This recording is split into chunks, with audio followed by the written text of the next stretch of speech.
On today's Winning Cures Everything, we got a lot of news to talk about. ACC expansion, CFP growing momentum to change the format, Nick Saban not releasing a depth chart, Arizona State bowl ban. I'm going to talk about the hottest seat coaches that need a win in week one. We're going to talk about who is the most unlikely win for week 0, and a whole lot more. So let's go on and get to it. Can you believe it? It's football. I've been watching it for 40 years. Are you kidding me? You're listening to Winning Cures Everything.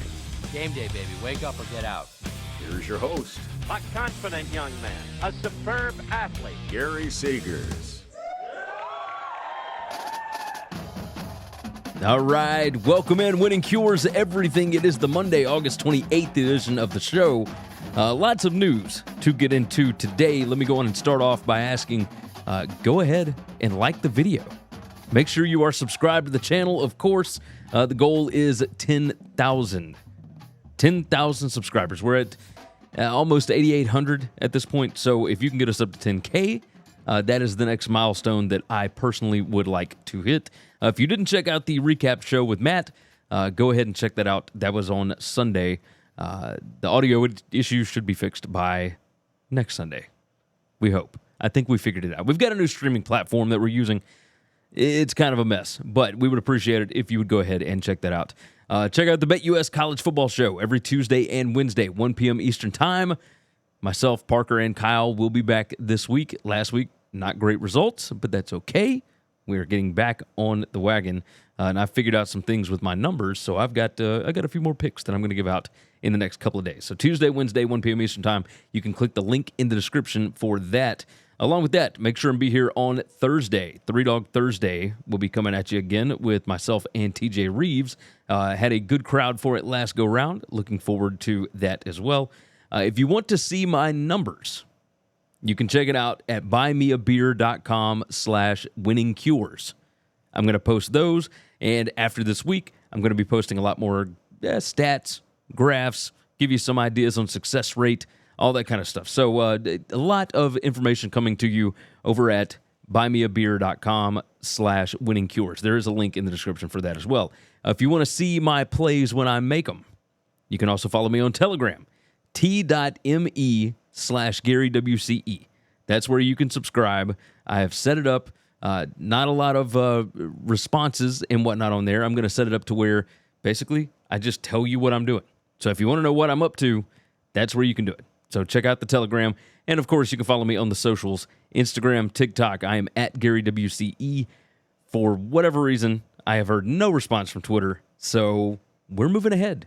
We got a football season that we got to tackle. So lots going on in that world. And, of course, a reminder, my wife is super pregnant.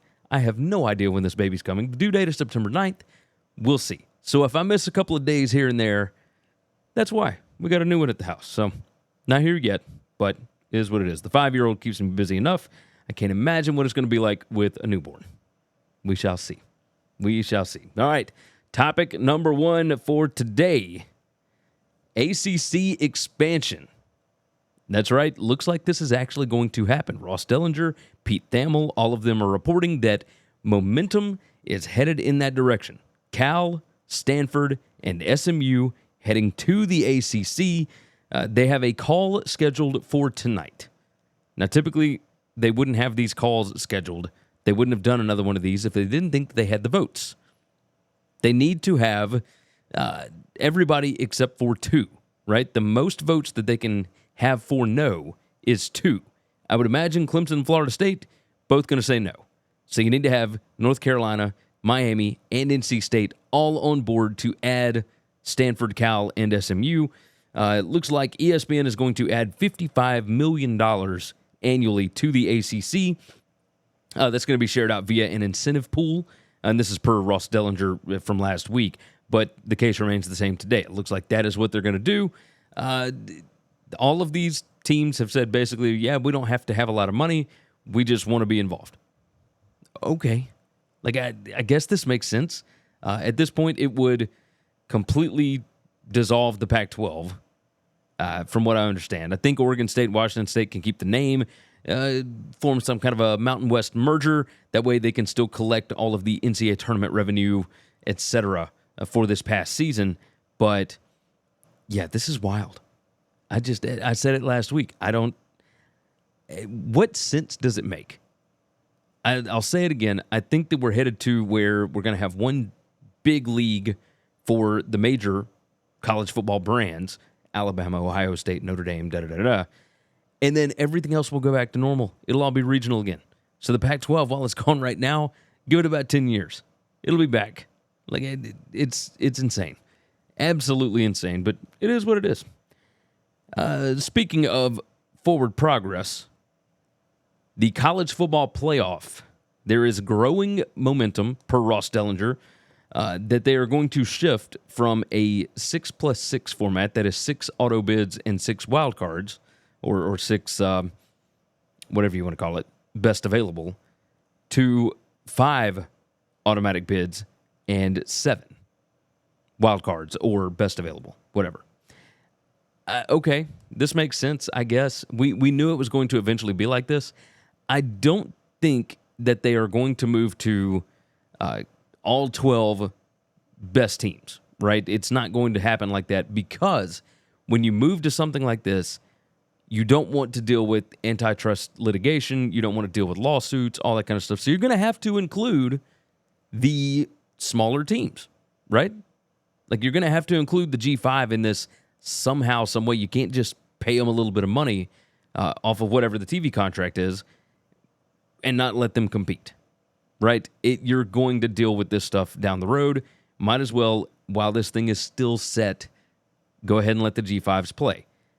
But they didn't want to let 2 of them play, so now we're moving to 5+7 instead of 6+6. We knew it was going to happen.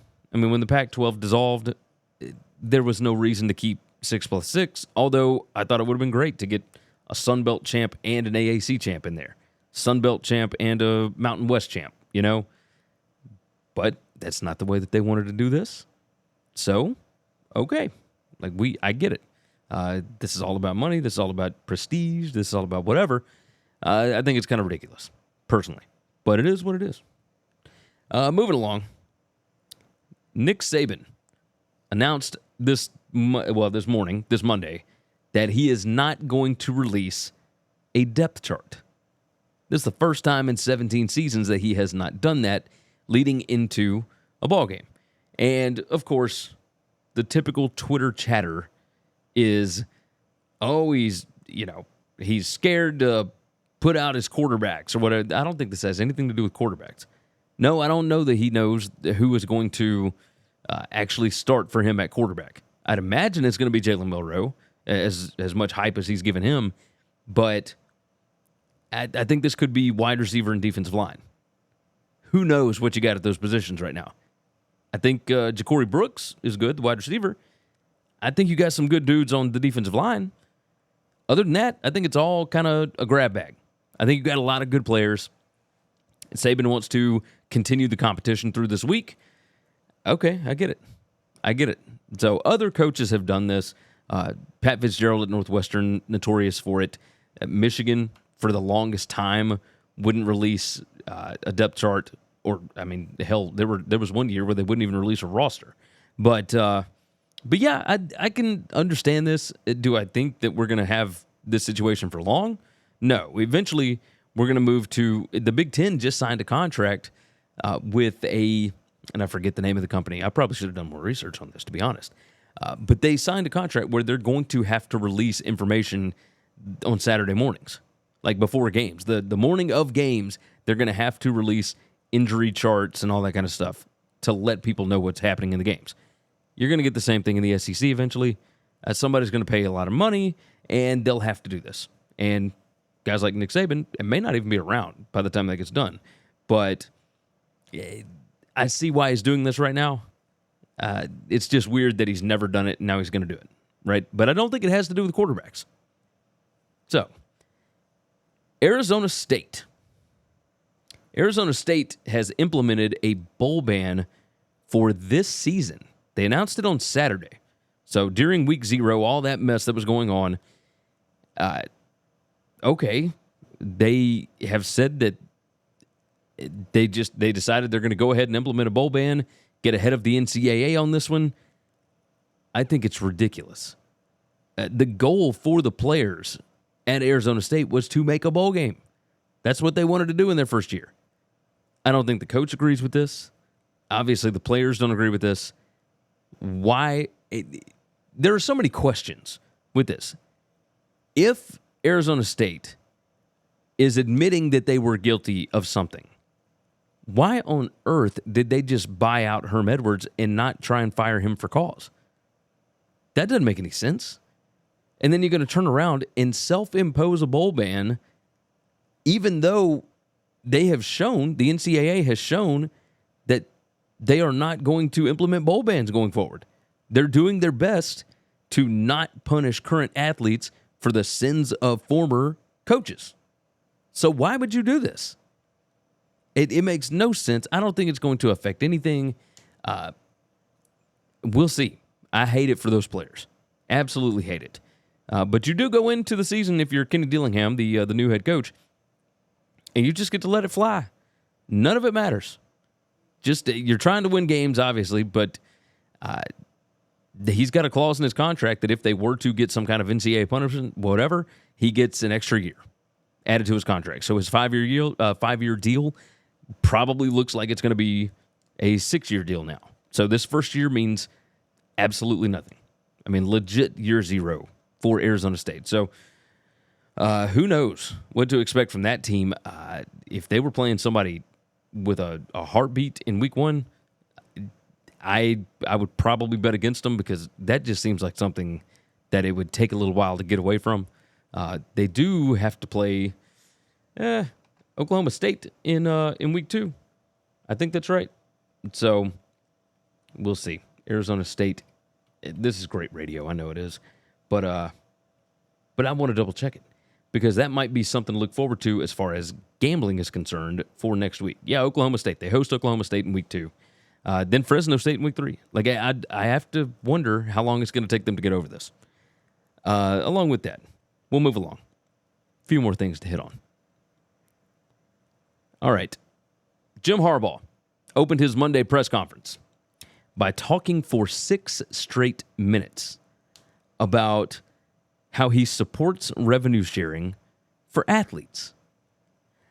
He's done this before. He talked about it in 2020. He talked about it in 2022 at Big Ten Media Days. He has done this plenty of times. But for him to do this so open and brazenly, this seems like a guy that knows that this may be his last year, right? He did say that his 3-game suspension was like a baseball cap or a baseball bat to the kneecaps, which might be stretching it a little far. Obviously, he wants to coach. He's a competitor. I get it. But man,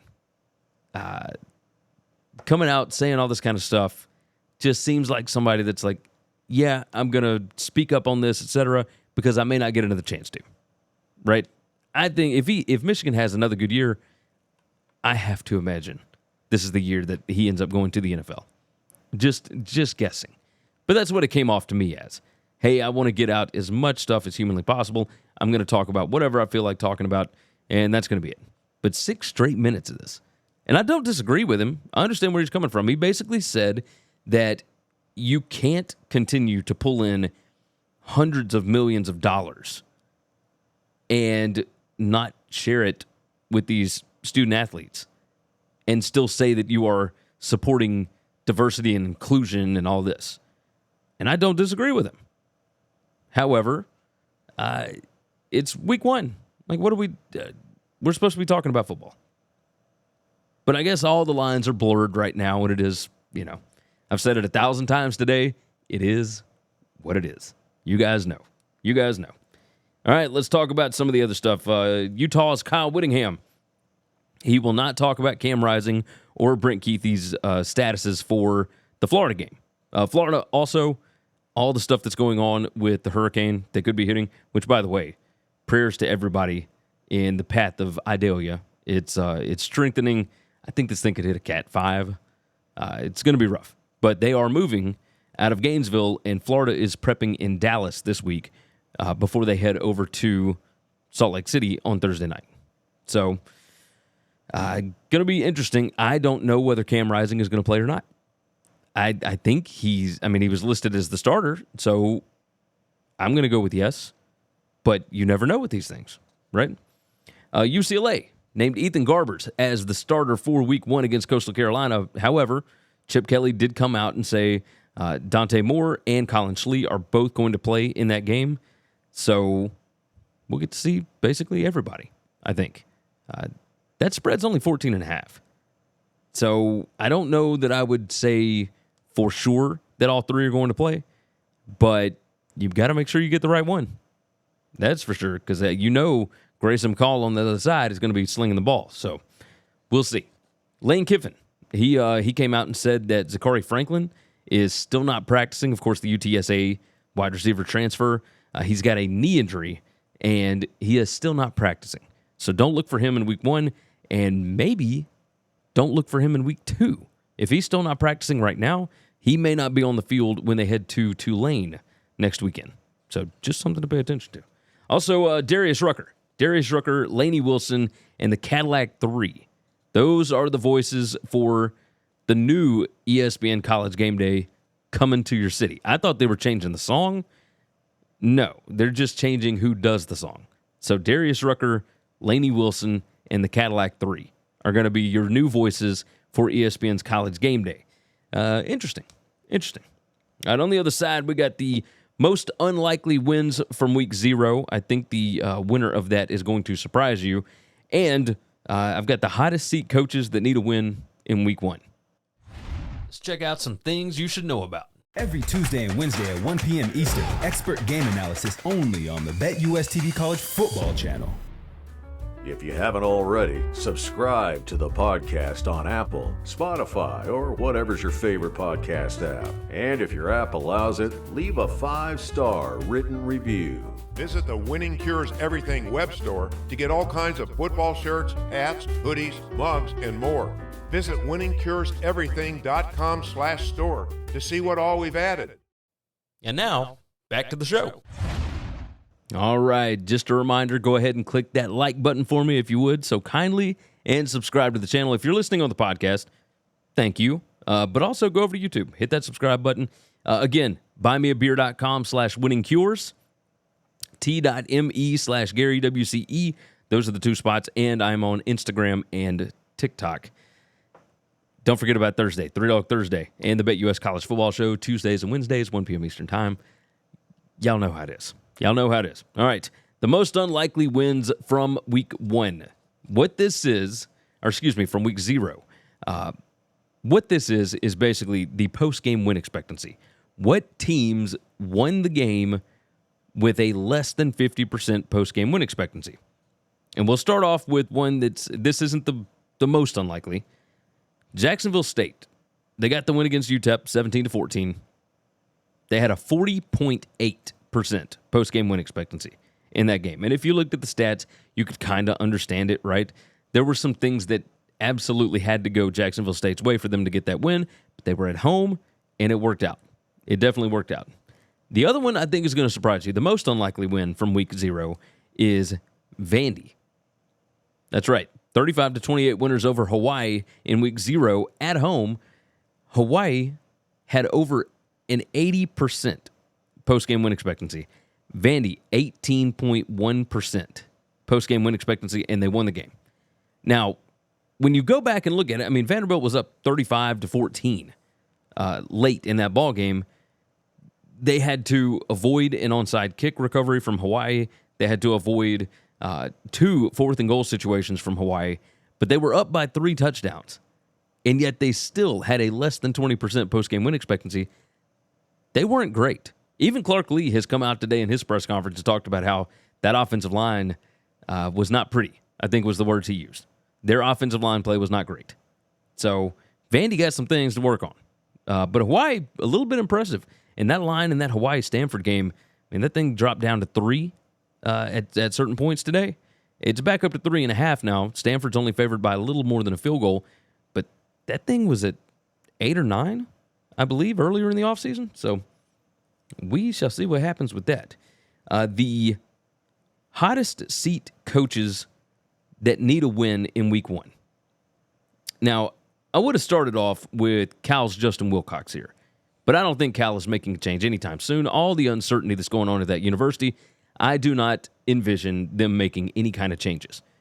So my next on the list, I think Billy Napier could do himself a lot of favors if he were to somehow get a win over Utah on Thursday night in Salt Lake City. It doesn't matter whether or not Utah's starting quarterback plays. It doesn't matter who plays or how you get the win. But if you get a win, that's going to go a long way. So I would highly recommend that they find a way to get that W. So that would help Billy Napier in Gainesville quite a bit in year 2 there. The next one on my list, Jeff Hafley. Now, Boston College is favored by 9.5 points over Northern Illinois. They are expected to win the game. I expect them to win the game. My numbers have it closer to 12. But I'm curious about this. Boston College, you don't think that they're going to make a change, but man, last year was dreadful, and they just appear to be headed in the wrong direction, right? Everybody loved Jeff Hafley the first year or two that he was there, and as it has gone on, it's been a downward trend, and I don't know what to make of it. So I think Hafley would do himself some favors by not losing to somebody that he is supposed to beat this weekend. Now, look, Rocky, the quarterback for Northern Illinois, they tend to play really well with him. We'll see. I don't have a lot of faith in Northern Illinois this year, but they have surprised me before. We'll say that. Next on my list, Dana Holgorsen. Houston hosts UTSA this week, and they are now underdogs at home to a team that just moved from Conference USA up to the AAC. I think it would be in Dana Holgorsen's best interest to get a win in a non-conference game against another team from in the state, right? I understand the buyout. I understand all of this, but I think Houston and the powers that be, certainly Fertitta, would not be very happy with losing a home game to UTSA. Just a guess. So, Dana, you might want to get this one done. Greg Schiano at Rutgers. They have been through multiple offensive coordinators, and I do mean multiple. There's been a lot. They played Northwestern, who has an interim coach, David Braun. Of course, they fired Pat Fitzgerald back in July. This is one of those that if you are Rutgers, you're at home, you're favored by 6.5, you should win the game. Now, you don't have to necessarily cover, but you should definitely win this one. You're not going to get Northwestern at a better position. So if you want to continue building things at Rutgers, this would be one that you need to get. And finally, the last one on the list, Mario Cristobal. Could you imagine what it would be like after a 5-7 year taking over at your alma mater? No, I don't think they're going to buy him out. He is a prodigal son. He came back, right? He left Oregon. He comes back. Massive guaranteed contract. They're not going to buy him out. He's going to be fine. But could you imagine the fan base if they were to come out and lose in week 1 to Miami of Ohio, especially after Brett Gabbert, the quarterback at Miami of Ohio, started talking trash? I mean, that's going to be wild. Absolutely wild. So I'm curious about that. I think that Miami might smush them. And that Miami, Florida, of course. But we'll see. That's one of those where if they play bad, they can get beat. Chuck Martin's a good coach. So pay attention to that one. All right, last thing on the docket here. I always do, where is College Game Day going next week? We already know where College Game Day is going for week 2. College Game Day is going to go to Alabama versus Texas. That one's in Tuscaloosa. ESPN has the game. It's a massive, massive matchup. Especially two brand names. It's going to be huge. So that one's easy. I mean, Texas at Alabama. That one's easy. And so, with that said, we're going to go and get out of here. Shorter show. I always like those. And I certainly appreciate you guys for being here. Like the video. Subscribe to the channel. all that good stuff. Of course, Telegram, t.me/GaryWCE. And, of course, you can get my stats and whatnot over at buymeabeer.com/winningcures. Go ahead and check those two things out. Three Dog Thursday is on Thursday. BetUS College Football Show, Tuesday at 1 p.m. Eastern Time, Wednesday at 1 p.m. Eastern Time. Go ahead and check out both of those. Subscribe to those channels as well. With that said, subscribe to the podcast. Tomorrow's show should be podcast only. I might put it on YouTube. We'll see. Lots of stuff changing around here. Lots of stuff changing. We gotta figure out how to push this thing forward. But I appreciate you guys being along for the ride. With that said, let's get out of here. Go to winningcureseverything.com. Subscribe to the podcast. All that good stuff. All right, now, finally, with that said, take care of yourself. Take care of each other. God bless college football. And hopefully, all of your tickets cash this week. Thanks for listening to Winning Cures Everything. Make sure and follow me on Twitter at GaryWCE. If you want to toss in a question, you can email me, Gary@winningcureseverything.com. Make sure and hit that subscribe button, and we'll see you next time.